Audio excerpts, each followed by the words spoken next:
So here I have my fully assembled quadcopter.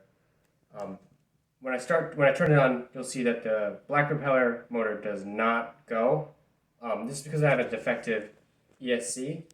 The professor is sending a new replacement part, and when I get it, he said to upload a secondary video over over this submission, just to show that it flies. So I am going to show, however, that the rest of the equipment works and that there's compensation for when we start tilting it. It'll compensate the other way as best it can. So let's turn it on. There we go.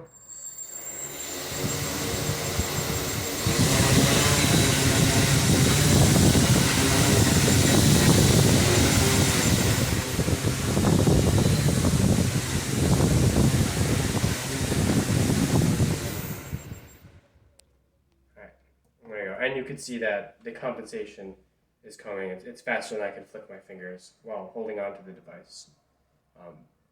Thank you very much.